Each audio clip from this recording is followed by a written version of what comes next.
I wanted to focus solely on solo female travelers and helping them take that initial leap by interviewing women who have also used travel as a way, solo travel specifically, as a way to change their lives.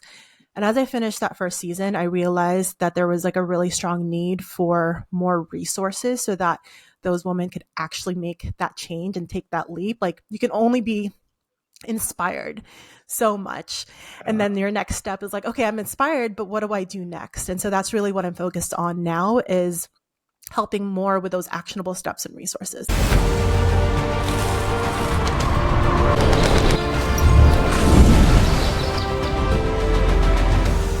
Hi, and welcome to the Ronin Mindset Podcast. My name is Steve Didier, and this is the podcast where we have conversations with modern-day Ronins, the digital nomads, the global citizens, the traveling entrepreneurs who are building businesses and thriving while traveling the world and having escaped that matrix, escaped the 9-to-5 grind. And hopefully you will get a lot of value out of this guest. I think it's going to be a lot of fun and really informative for anybody who's looking to get out of that and travel the world. So my guest today, Geleen Antonio, is the founder of Travel Not to Escape, a platform dedicated to helping people transform their lives through intentional travel. She's also a former neuroscience and healthcare professional from the US, turned digital nomad and entrepreneur. She is the host of Travel Not to Escape podcast, where she dives deep into the mental health and community aspects of travel. Geleen has created resources for travelers, including the Passport to Connection Community Directory and the Digital Nomad Therapist Directory, to help travelers connect with themselves and others while on the road. Geleen, welcome to the show. How you doing? I am doing great. Thank you so much for that lovely introduction and having me on. Oh, it's my pleasure to have you on. Where are you right now? You are in Vietnam, correct? Currently in Da Nang, Vietnam, yes. But next week will be a different story. So the nomad life, Where are you? right? Right. Where are you heading to next week? Do you even know yet? Manila, to spend some time with some family members, and then I think Thailand after that. So it's that time of year. Yeah. I absolutely loved Manila. I spent about a month there. I stayed in the Makati district of Manila, and absolutely fantastic. I loved that area. Like I said, I spent about a month there, but the Philippines is such a big place and there's so many different places. I was like, I can't wait to get back and explore some of the more beachy type areas and different things. So much to offer there. Yeah, definitely. Because you are Filipino by ethnicity, correct? Correct. Yeah. So I was born in the Philippines, but I moved to the US like at 4 years old. So this time, actually, since I've been in Asia over the last year, has been my first time visiting and living in the Philippines as an adult. So that was actually like a really big thing to come back to my home country. Oh, I bet. That's pretty fantastic. Where have you been in Asia over the past year? So the Philippines being a good chunk of it. And then I was in Bali for a few months. I've been in Da Nang for the last 5 months. I've also done visa runs in Malaysia and Kuala Lumpur, as well as in South Korea. And I think that's it for now. And then of course we're adding Thailand soon. So Yeah, talking off all sure. the places. Yeah. Did you hit Bali at all? Yeah. So I was in Ubud for like 4 months. Okay. Yeah, because I really, really want to get back to Asia. I loved it. So I'm trying to kind of put together an itinerary now. I would love to spend some time in Japan.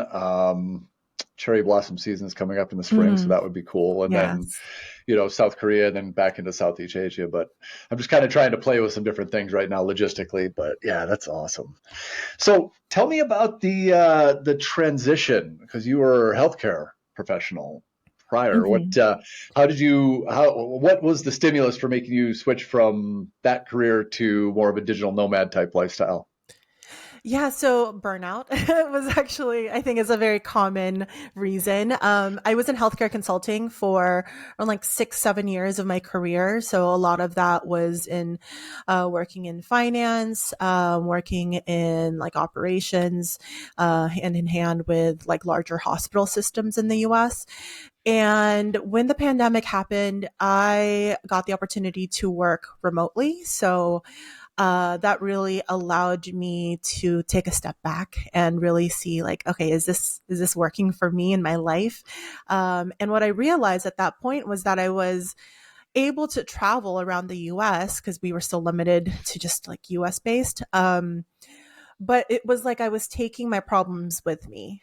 So I had spent some time in New Orleans, for example, from Chicago to New Orleans, and I was like, okay, I should be happy. I get to travel again, but I'm not. I'm as stressed, if not more, than Yeah. before. And I remember I got COVID while I was in New Orleans, and I was like, you know what? I would rather this than go to work. So that really made me start to think, like, okay, if I don't even want to go open my laptop, I'm so stressed and anxious about like what's coming through via emails. Like, I don't think I'm really doing what I should be doing in life. And at that same time, I'd hired a professional coach, and I was also going through therapy just because I knew that there were some things I needed to work through, and I needed the support in order to take that next step for me. And so, with the support of those two avenues, I was able to finally get to the point where I quit without anything lined up, which is huge. Coming from an Yeah. immigrant background and like not feeling like I could take that leap without anything. Like you always think like, oh, you have to be successful. You have to have something lined up before you go to your next thing. And because I had the support of like my friends, my family, and like the coaches and the therapists, and I was like, you know what, I think I could do this. Like realistically, let's just give myself a break. I took 2 months off completely. And at Uh, this point, I was also still like job searching and trying to pivot. But I got a new career in tech shortly after, but I was able to negotiate 2 months off. So then I spent some time in Mexico, and what was supposed to be like a 1 week trip to Mexico ended up being 7 months. And yeah, so I, funny how I that basically, happens. yeah, weird. Yeah. And basically, the company that I was with at the time, they were okay with that, of me being remote for a bit Yeah. until they weren't, of course. But yeah, so really, as I started to create a bit more space between me and my identity, being so closely tied to the career that I had, I started to really reprioritize what was important to me in my health and like trying to not be so burnt out anymore. So really that was kind of like it took a lot. It took a lot to make Yeah. that pivot, and it was almost like a few steps that I had to go through. It wasn't like I quit corporate and it was done and I never looked back. It's been okay, let's go from consulting to tech, and then from tech to doing some freelancing type of things as I figure out what it is that I want to build. Right. It's kind of a step by step to Hmm. freedom type of thing. I think that's Exactly. a I think that's really common because, I mean, guys especially, but I think people in general, a lot of their identity is kind of sewn up in what they do. Hmm. And it's hard when they think about, okay, they may want something more. They may not like what they're doing. They may, yeah, man, that sounds really nice, but their identity is not that of a traveler or a global citizen or digital nomad or something like that. I think that's one of the biggest things when I'm talking to people who kind of want to make that jump or make that transition.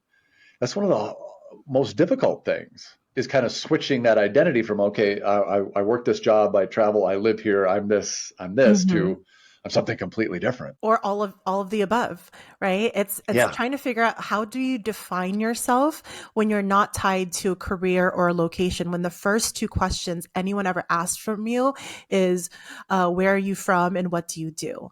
So we are so ingrained in our culture to answer those two questions right after what is your name. And Yeah.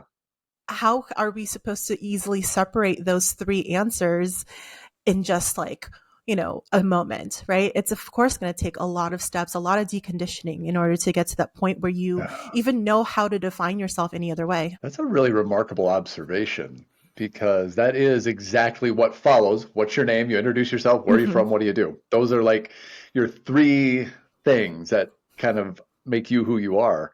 And everyone I've never judges really you thought based about off that. of those three answers. Yeah, I like that. I've never really thought about it that way, but yeah, that's really ingrained in our identity, those things.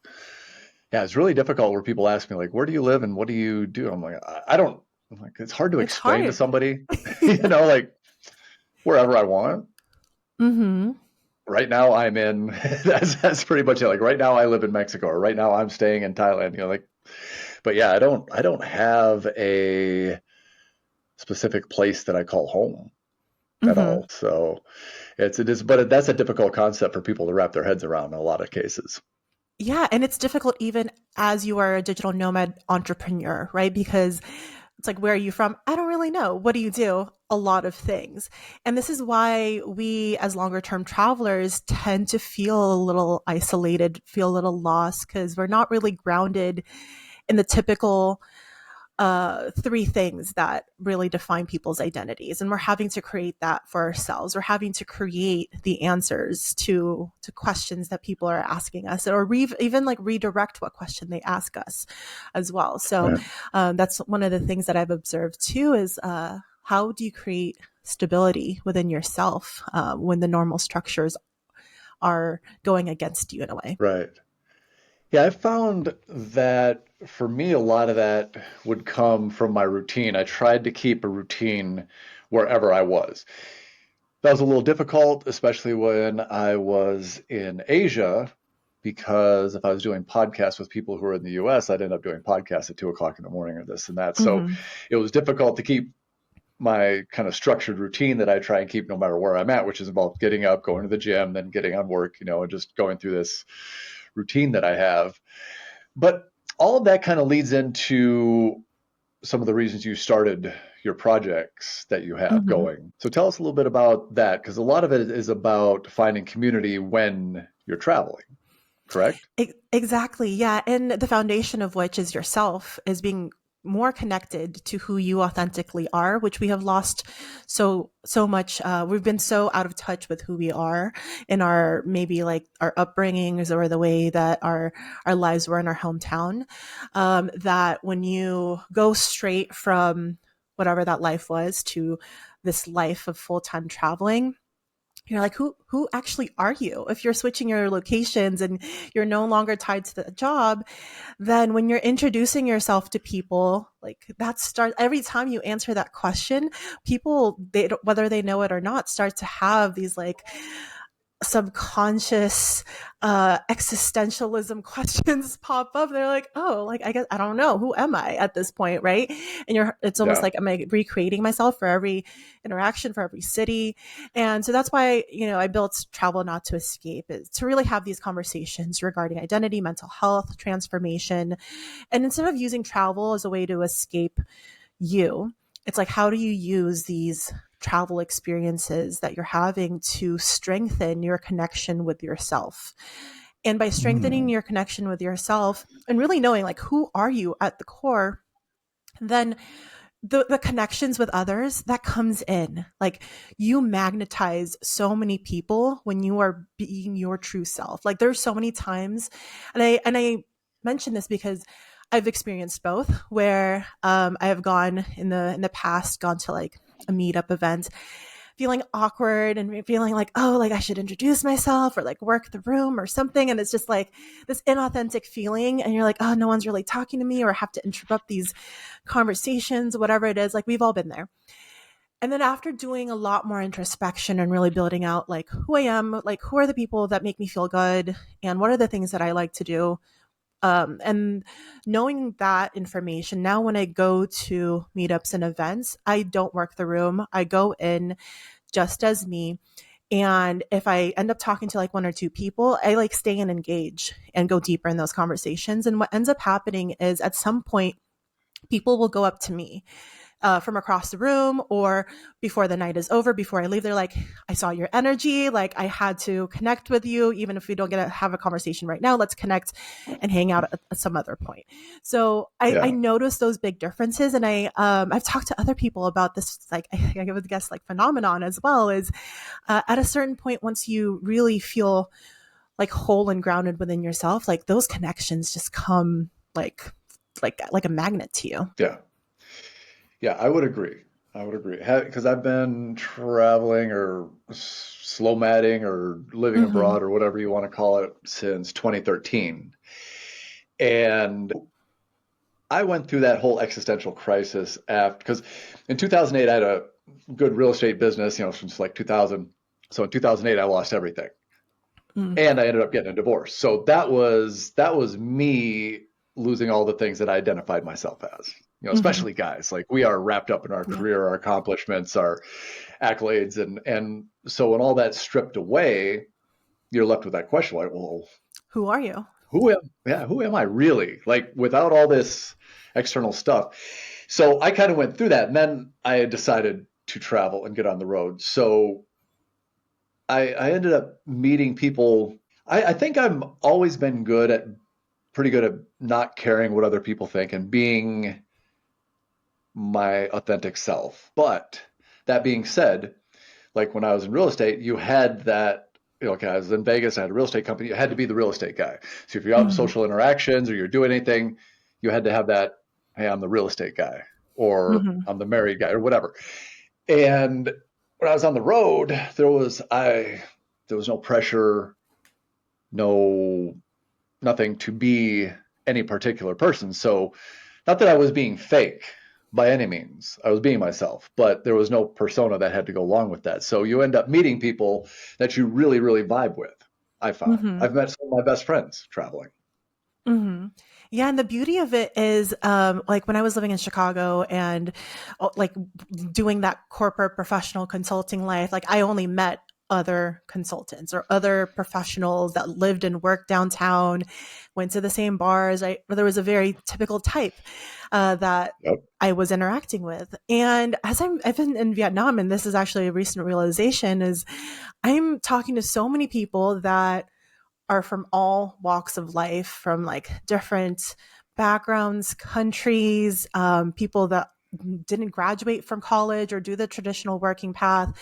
And it's been so interesting being like in the same meetups and the events, and the things that are tying you together with these people are the commonalities in the sports, the art, the language classes, whatever it is that you're actually like interested in and like to do because it lights you up in some way. Those are the commonalities. It's no longer where you live and work that you're connecting over. And I find that those connections actually are much deeper and much more expansive as well, because you also get to understand their different perspectives, and you might not have been exposed to those perspectives, especially like when connecting with local people as well. Like it's really great to be able to see life through other people's eyes. It really is.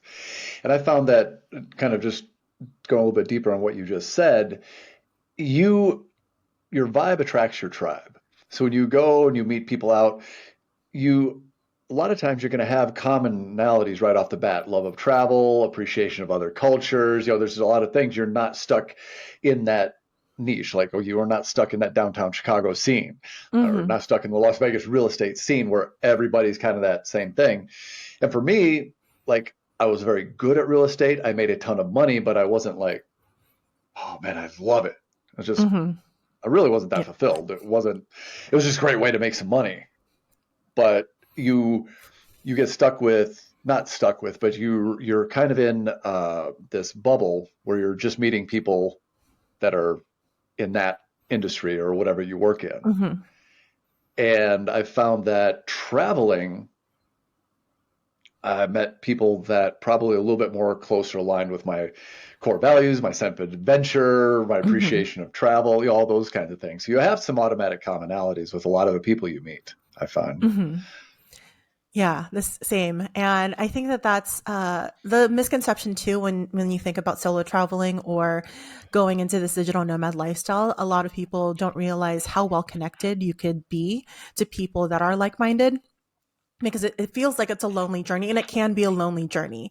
But there are a lot of communities out there for you to tap into when you do actually take that leap and dive in there, like online communities, in-person communities. Hence why I've created the directory and I'm launching that as well. Is it does take some research to get connected, because there's so many ways to meet people, so many events, Facebook groups, WhatsApp groups, and I do want to decrease that barrier of research that people have to do, and then just be able to like get tapped in no matter what city you're in. Yeah.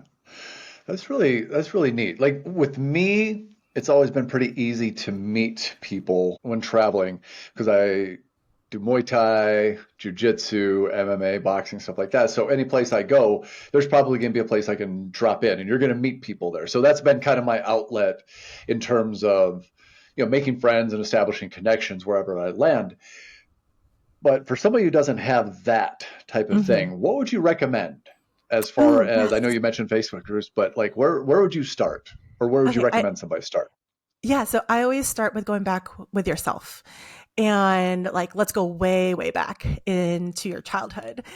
So it's a great question that I ask everyone is, so if you don't know that Muay Thai is your thing, right? Um, let's figure out what is your thing. So I ask people, what was your favorite childhood activity? And from there, I can give you a starting point. So for you, what was your favorite childhood activity? Ooh, man, I was a big reader as a Oh, kid. interesting.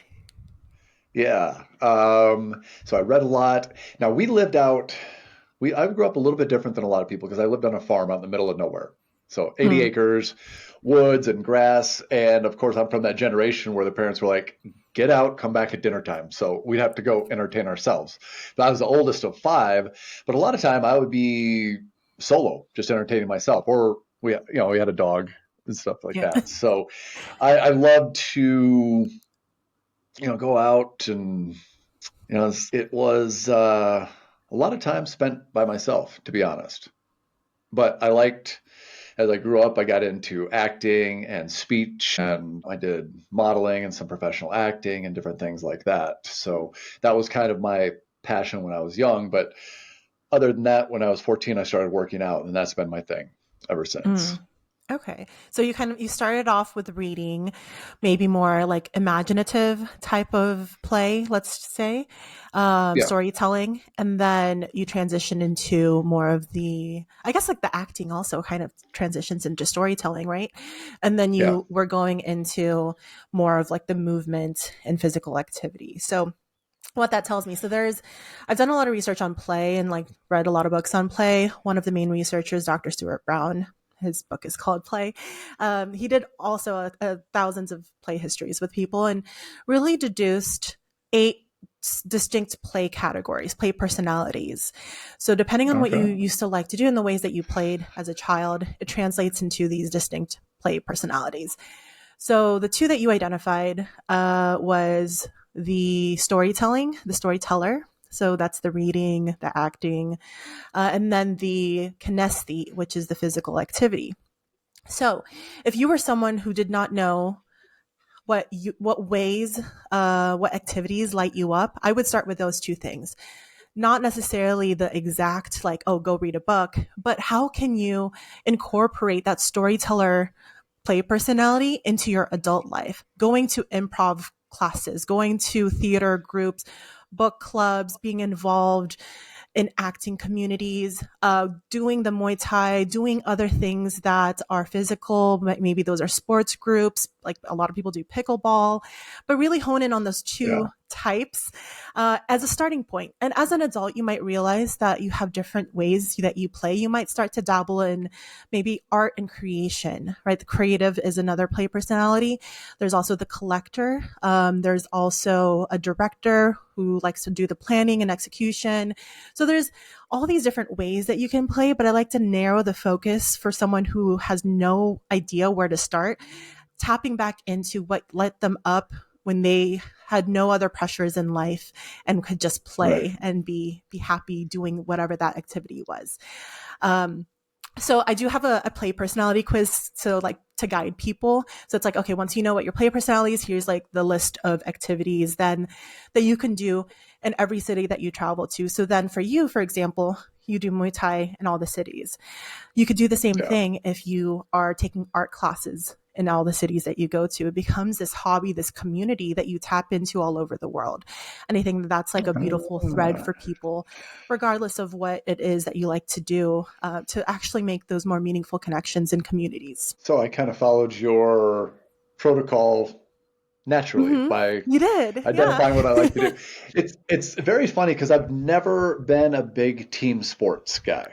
Like I never Mm-hmm. played football, baseball. Everything I did was like the solo stuff, whether it was just working out with weights or Mm-hmm. doing boxing, Muay Thai, Jiu-Jitsu, MMA. All of these are they're very individual sports, but at the same time, there's a very strong community around Mm-hmm. them.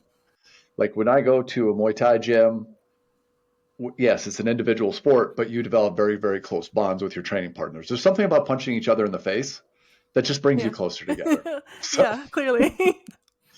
yeah, so that's I've been pretty lucky in terms of that, in terms of meeting people and stuff like that. It was absolutely fascinating, especially when I was in Thailand. I met some of my best friends in Mexico in the gym. So yeah, it falls right in line with what you're suggesting. Kind of identify what you loved when you were a Hmm. kid, how you can bring that through into your Adulthood, adult yeah. life.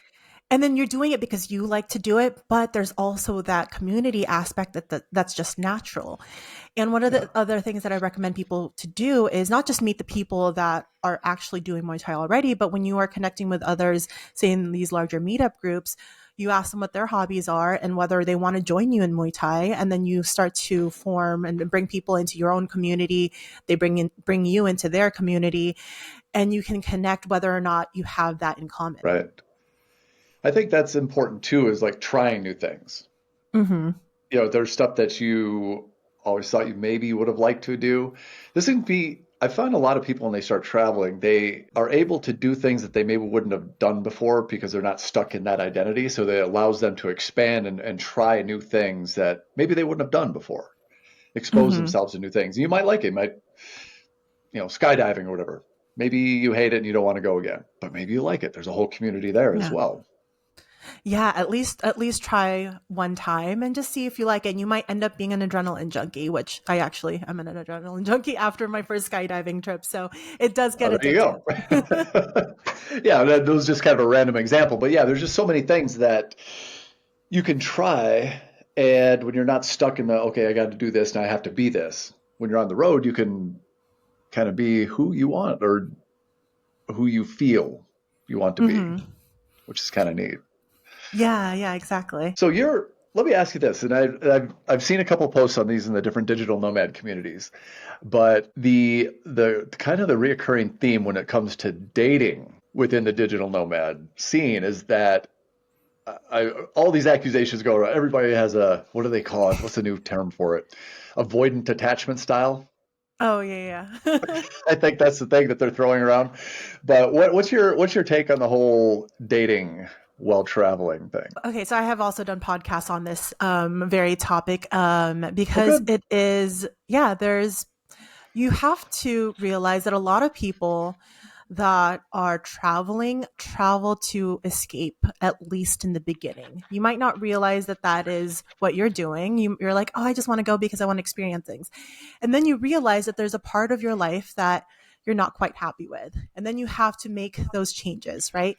So Yeah. a lot of people, they jump right in, which is great. It's great to do that. But you still, at some point, like wherever you are, or wherever you go, there you are, right? That's so true because Hmm. at some point you will have to address those root foundational things in your life to make sure that you are fulfilled and that you are okay and you're making intentional decisions in those areas.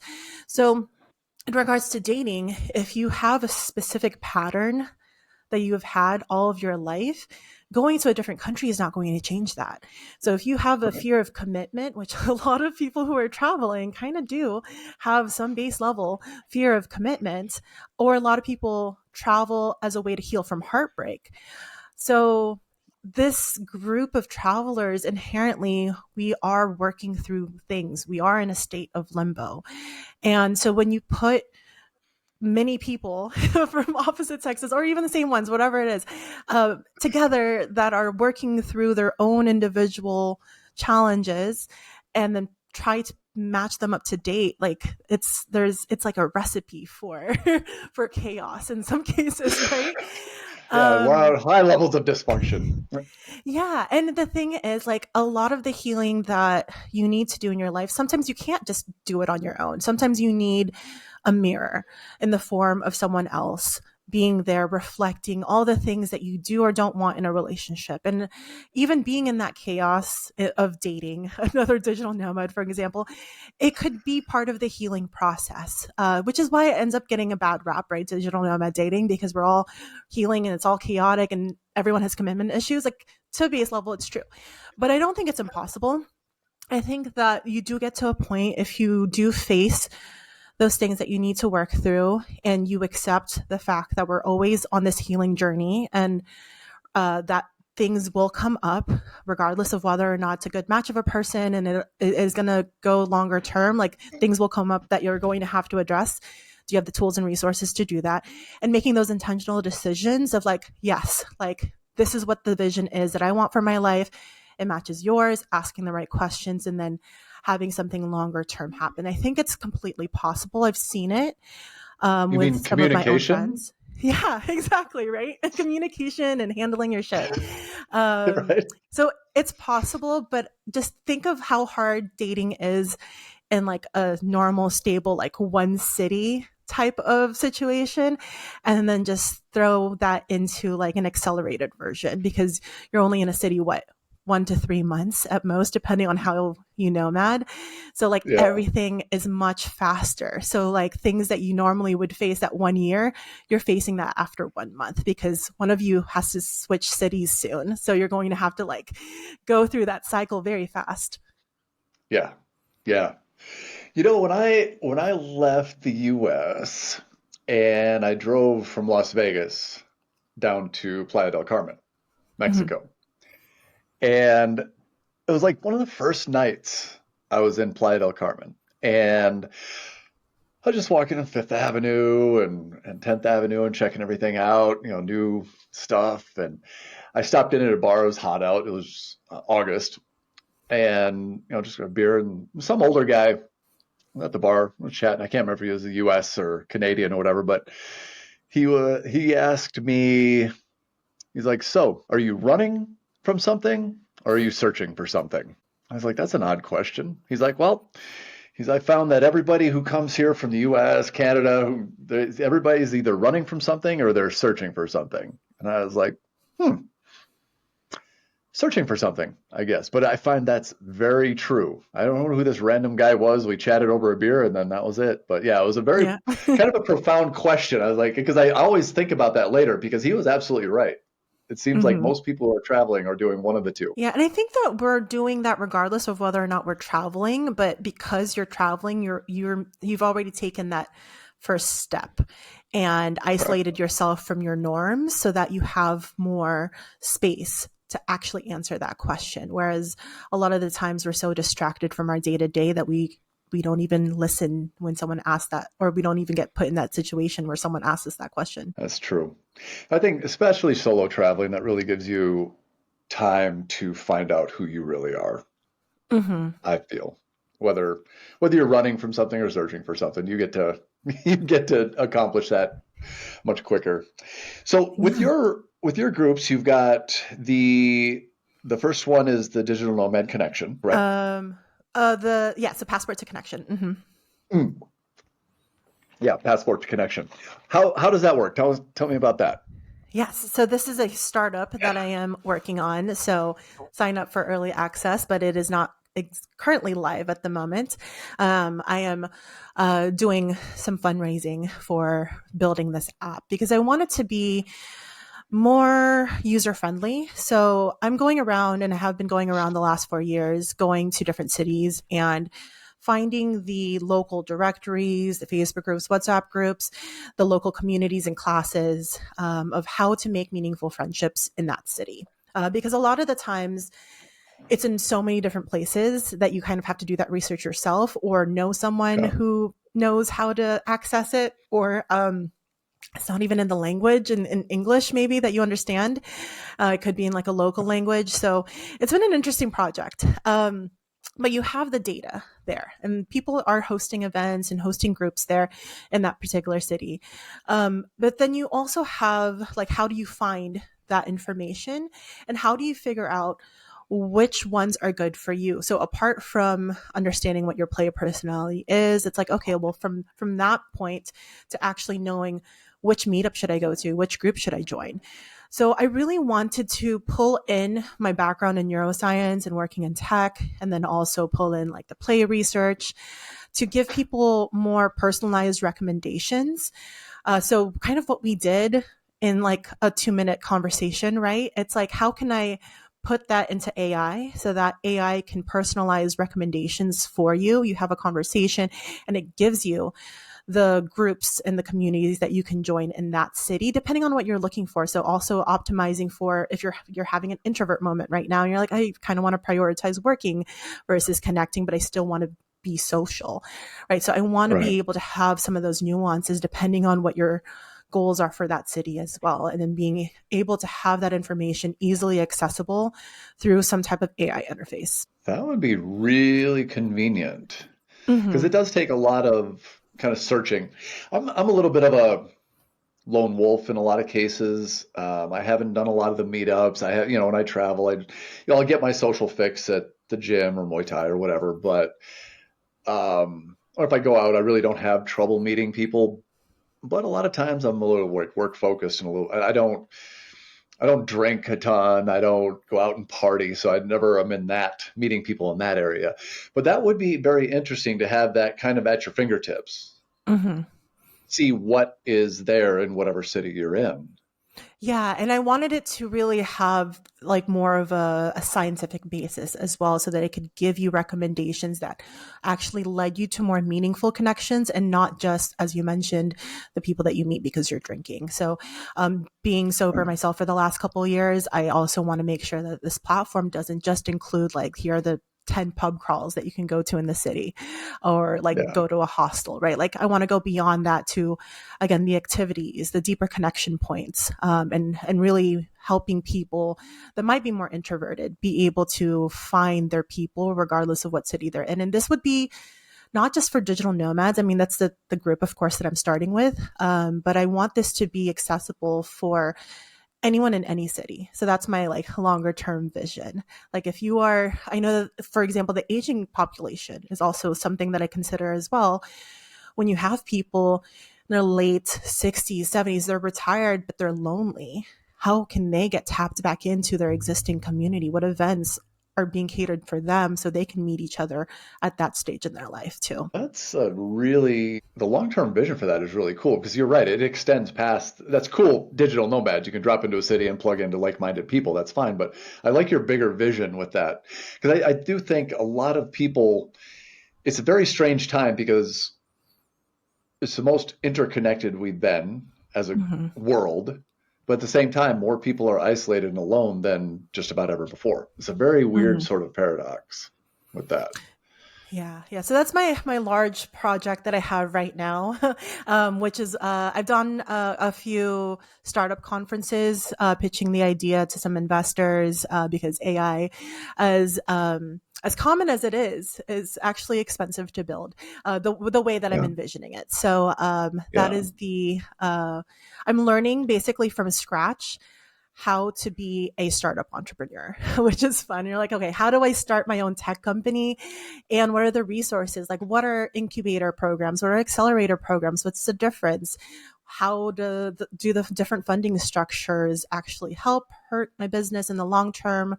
There's so much that goes into this world that I feel like isn't talked about as commonly, at least in the spaces that I already belong to, being a female woman of color, right? So a lot of it I'm learning from scratch and hoping to share that journey as well with other people as I build it. Very cool.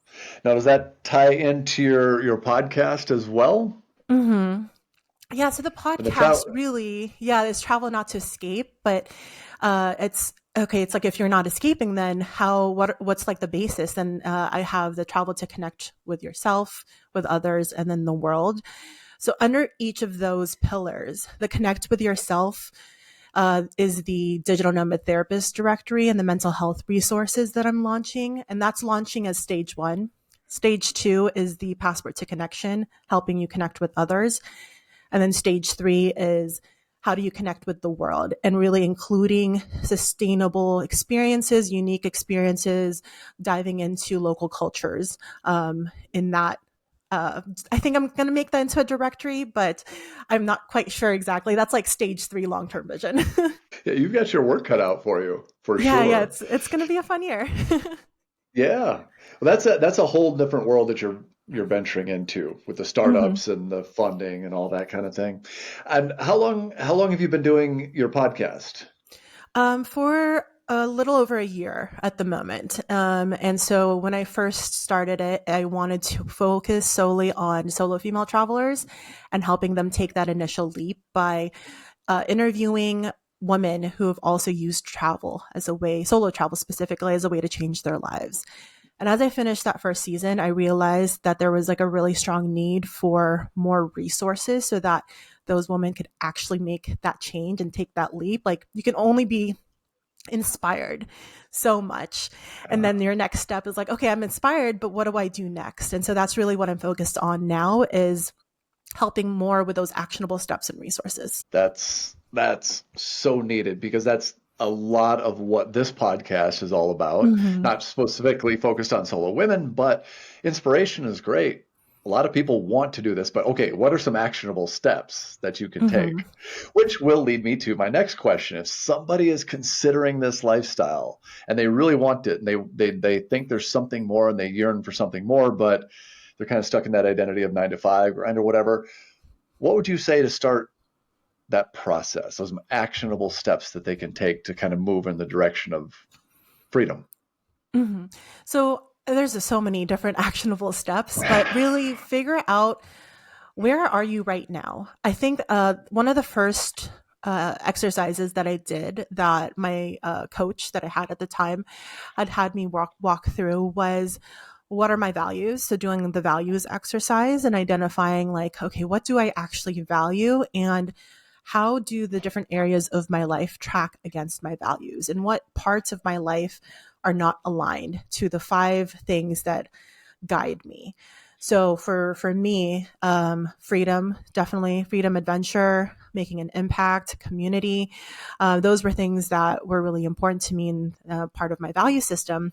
But when I looked at my career, none of those words would resonate in any areas of my career. Right. I had no freedom. I was lacking community. I didn't feel like I was making an impact, for example, right? So you're like, okay, well, if my career is not really aligned, how about my relationships? How about my friendships, my family, the city that I'm living in? When you start to dig in and you realize, oh, okay, like specifically these areas of my life are not in alignment. Now you know, you're aware, and awareness is that first step. Then you ask Yeah. yourself, okay, like if these are my values, what does a life look like that includes that? Maybe it's not digital nomading. Digital nomading is not for everyone. Maybe No. it's at least going on an extended vacation to give yourself that time to ask yourself those questions and then figure out, recalibrate, right? Not everyone also wants to be an entrepreneur, and that is okay. But you have to ask yourself those questions. So really it's, you either ask yourself those questions or you hire someone to be accountable to get you to actually ask yourself those questions and give yourself the time. I read a lot of books. I surrounded myself with people that also wanted different things because the people that you surround yourself around help you make it possible. So I started joining a lot of Hmm. Facebook groups, a lot of online communities of people who had similar thoughts and similar values and were maybe wanting a similar thing that I was wanting. And then I read a lot of podcasts and listened to a lot of audiobooks, or not read, listened to a lot of podcasts and audiobooks because what I really needed to do was silence my inner critic and silence the thoughts that were in my head that were telling me, no, it's okay. You have a good life. You should be grateful for the life that you have. Like all those things that you don't even know where those words come from. Like, oh, this is perfectly safe Right. and comfortable. Why should you want more? You should be grateful. Other people have it worse than you, right? I needed something to Hmm. silence those thoughts because those thoughts were not serving the person that I wanted to be. So then I started listening to authors who had the lives that I wanted to be, the ones who were thought leaders and speakers. And I started to kind of like wash myself a bit just so Yeah. that I could actually push myself to want more and dream bigger than what that version of myself in the past had. So I think that those are like some good first steps. It's like awareness and really start to train yourself out of your current thinking and start to really step into that next version of you. That is really, really good advice. And again, not just for people looking to become digital nomads or expats. That is just good advice for anybody in life to kind of get on the track that they should be. Because that identifying your values and figuring out what you should be doing is just like baseline. But I don't think Hmm. a lot of people even take that step Hmm. in regular life. But yeah, I think mindset is probably one of the most important factors when somebody is looking at expatriating and becoming a nomad or that the mindset is probably the first thing that needs to be addressed. Yeah, mindset, and then identifying who around you, if they're not around you, like who can you connect with that has that life that you want to have. And if you want to be an author, joining some author groups. If you want to be an entrepreneur, joining entrepreneur groups. Like, be surrounded by people who are working their way towards that same goal. Yeah, either working their way toward that or have Are accomplished already it so you there. can follow Hmm. in their steps. Exactly. I think that's really important. I think that's really, really important, especially for somebody who's looking to get out, because for most people living in, I'll speak from the US because that's where I come from, Hmm. but if you're in that regular 9 to 5 job, you're going to an office every day, most all of those people that you're surrounded with day in and day out are that's going to be their life. And that's what they want. And if you're just around that, you're not going to expose yourself to different ideas. You're not going to expose yourself to different philosophies and ways of living that you might vibe with. Hmm. So yeah, I think it's really important to find your tribe, the people Hmm. that you really vibe with, and then you can start creating from that. Yeah, and the other thing that I realized too is you can really make something out of nothing. Like, everyone that has is out there doing like speaker gigs and building businesses, it all started with an idea, but they did it consistently.